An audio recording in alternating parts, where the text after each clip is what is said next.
Саламатсыздар ма, құрметті көрермен. Бүгін Валберстен өсімдіктерім келді.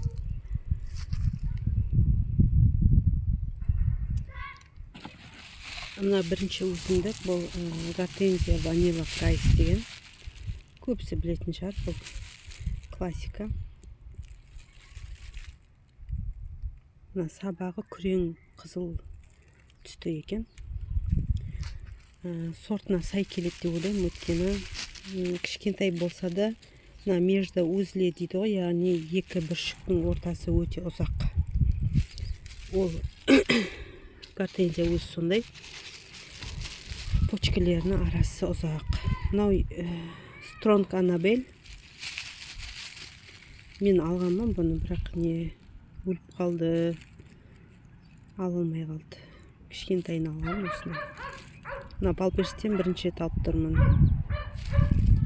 Өте жақсы, несі тастай, астында екі бүршігі бар екен. Одан кейін мынау Спирея Little Princess деген Спирея бұл.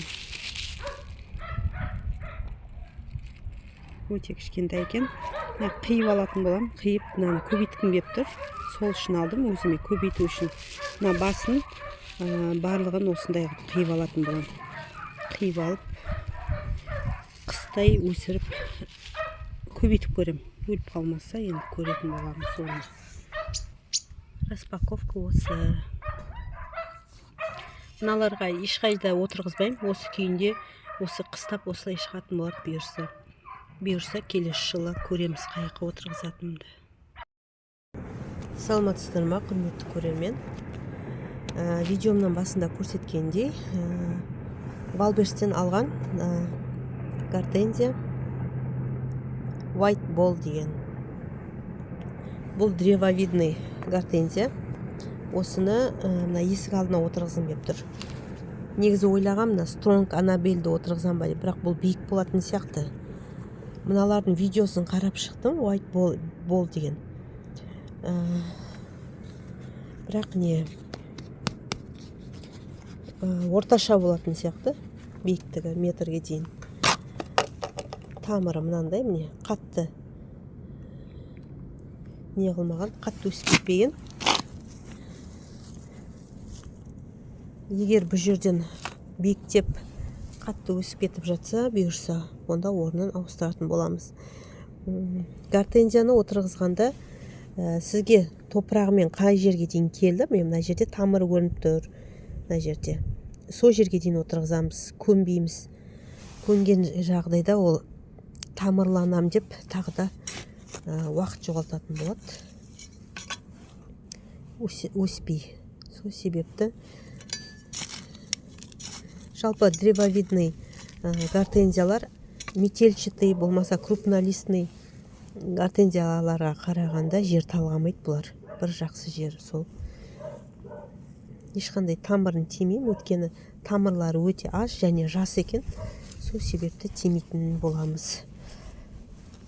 Міне жермен бірдей қылып ектім, міне почкасы көрініп тұр. Қазір су құятын боламыз, айналасын жақсылап басып жіберіп. Тек бір жаман жері бұлардың көктемде үсіріп алмау керек, бетін жауып қоятын болам, шелекпен әзірше, өйткені кішкентай. Биылша келесі жылға мынандай қылып бетін өстіп жауып қойсам да болады, бетіне тас бастырып. Қазір су құятын боламыз. Ал мына гортензиям Strong Annabelle'ден бұл күшті тамырланған екен. Бұған да қазір орын іздейтін болам. Менің ауламда почти уже орын жоқ. Орын болғанмен әлі дайын емес ол орында. Міне өте жақсы. Корневой өте жақсы. Бұндай жағдайда не істейміз? Мынандай несін барлығын ашатын боламыз. Және мына жерлерден бетіп тіліп жіберіп, шамалы тамырларға көмек беретін боламыз. Жаңа айтып өткендей, древовидныйлар метельчатый крупнолистныйларға қарағанда жерді қатты талғамайды. Бірақ жерді талғамайды екен деп сазға сондайға отырғыза салмаймыз. Сазды құнарландырып жерімізді шамалы болса да, көңмен басқа да жақсы топырақтармен құнарландырып отырғызған дұрыс. Ал жер талғамайды деген себебім ол жаңағы нені кислый торфты қажет етпейді. Енді болса өте жақсы, болмаса кәдімгі біздің жерімізге де жақсы өседі екен бұлар. Одан кейінгі көрсетейін деп тұрған пион. Бұл қандай пион екен білмеймін. Пиондар жалпы оларда древовидный және травянистый болып бөлінеді. Мүмкін басқаларда бар шығар, мен білмейді екем. Бұл қайсысы классқа жататын білмеймін. Қазір тамырын ашып көретін боламыз. Және оның арасында мынандай кішкентай лилияның жуасы жүр. Оны да қазір осы жерге еге салатын болам. Болашақта өскенде алып тастайтын боламыз.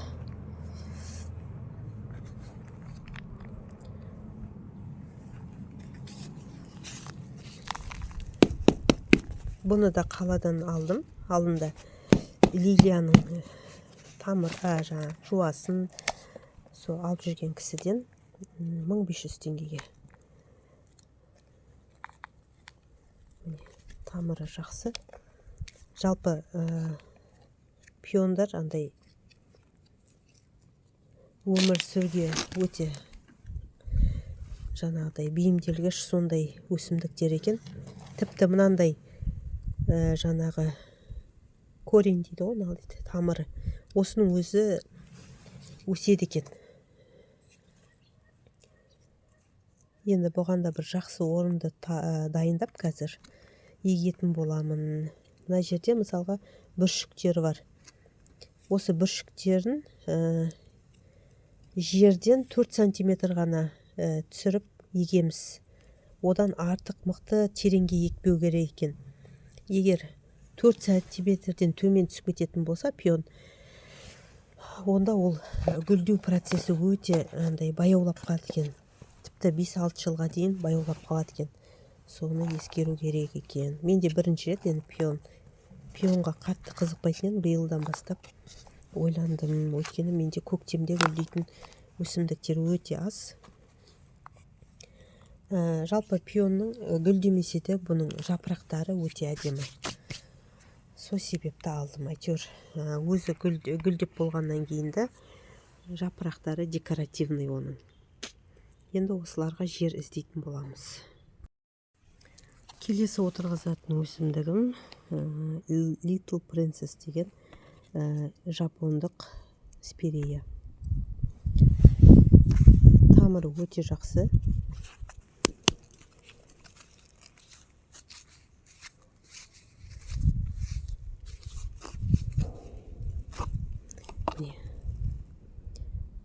Мына жерден былай қараған кезде мына екеу сияқты ішінде. Қазір қарайтын болам. Екіге бөлінсе егер. Екіге бөліп отырғызатын болам. Негізі мен бұл спиреяны әдейілеп көбейту үшін алғанмын. Мына үстіндегі талдарын қиып алатын болам. Үйден көбейтуге. Қазір көреміз. Екіге бөлінеді екен. Қазір осылай.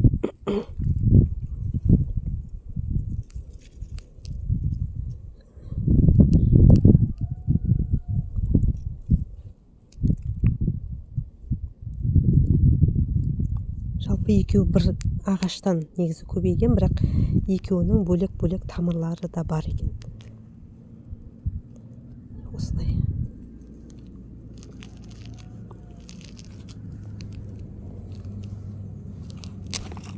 Бөліп алдым. Екеуінің өзінің түптерінен тамырлары, бүршіктері бар. Бұйырса осы жерге әзірше уақытша орынға отырғызып жатыр. Мына баданның қасына. Болашақта бұл жерге жаңағыдай почва покровный роза отырғызым келеді. Ол өсіп кеткен жағдайда бұл жерден оны алып тастаймын. Бұл жер дайын тұрған жер. Мына жерде тюльпандар бар екен ғой. Қызғалдақтар бар екен бұл жерде. Ұмытып кетіппін. Мына жерге негізі мен қызғалдақ еккенмін. Алдыңғы видеода айтқан болатын. Дымдалмайды енді. Ол видеом шыға қоймаған шығар. Міне. Алып тастай тұрамын енді. Оны кетем өйстіп. Отырғызған жерлерге белгі қойып қою керек та, әйтпесе ұмытып кетемін.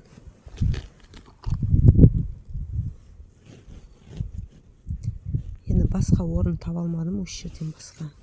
Бұл бос шығар десем, бұл да бос емес екен. Әзірше енді отыра тұрады.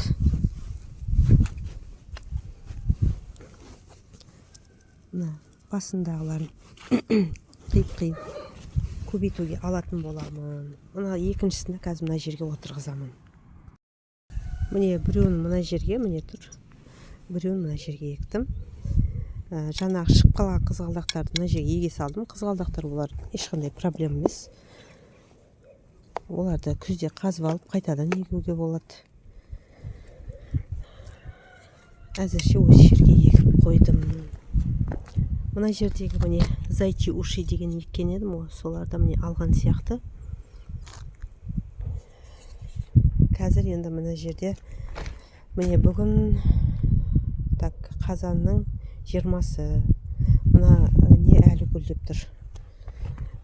Негізі бұл жерде өте көп болатын, бірақ мен бұл жерде азайттым. Осы бір түп қана алып, қалған басқа жерлерге отырғызып тастағанмын. Жалпы пересадка жасаған өсімдіктердің барлығы алған сияқты енді. Міне біздің жеріміздің қаттылығын көрсетейін деген сіздерге. Міне, өтпейді. Өте. Соның ішінде осы жер өте қатты жері. Су құйып қойдым. Осы жерге пионды отырғызатын боламын. Мына суы сіңіп шамалы жер жұмсарсын деп қойып қойдым осылай. Міне гортензиямда мына жерде алмалар бар бізде. Осы жерге отырғызым келіп тұр. Мына жерге дейін көметін боламыз. Өзі қай жерге дейін көмілген болса, өйткені түбінде тамырлары бар. Мына жерде почкалары бар. Почкаларын дейміз. Жабылады. Осымен осылай. Негізіне жақсылап су құйып шығып. Бір білетін шығарсыздар мүмкін отпуск на даче деген өздерінің балшық дегеніміз, яғни жаңа өсімдікті астын жақсылап суарып алады. Кәдімгідей таза балшыққа отырғызады. Ол кісілердің өздерінің айтуы бойынша ешқандай қанша күзде, көктемде, қай уақытта отырғызса да олардың өсімдіктері әлінге дейін алмай кеткені болмаған екен.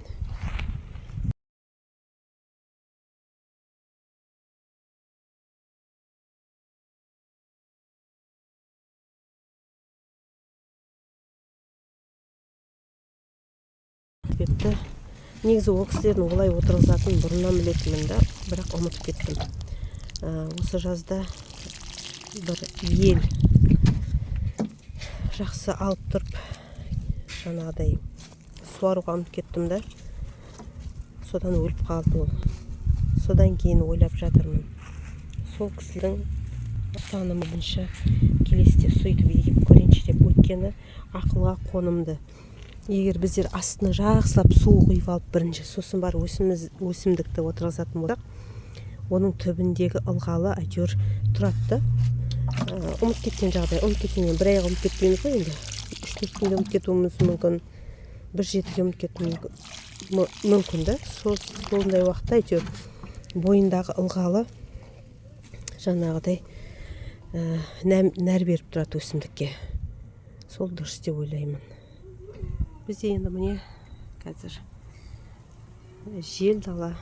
Бізде қыркүйек айынан бері жаңбыр жоқ. Сол себепті өсімдіктердің бәрін суарып алдым. Шамалы өсімдіктерім бар енді. Суару керек. Қалып қойған. Соларды да суарып аламын. Өйткені жер құрғақ кетпеу керек. Егер соның ішінде елкалар болса, оларды міндетті түрде әбден күн салқындағанға дейін. Міне осы енді пионды отырғызатын боламыз. Пионды қалай отырғызу керек, соны көрсететін боламын. Тұрмын креверске. Мен плотниктің ортасы. Шұңқырын дайындап алдым, жақсылап ішіне көңін жақсылап салып. Енді міне молырақ су құйдым жаңа. Енді бұл сіңу керек. Сіңгеннен кейін отырғызатын боламыз.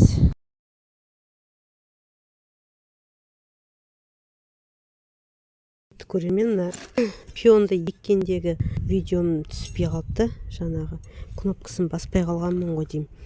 Қараңыздар, егер пион егетін болсаңыздар, сәл ғана қазып көрсетейін қалай еккенімді.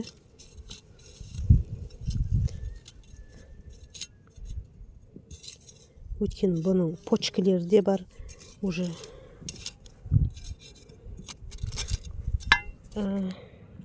Міне мысалға тамырдың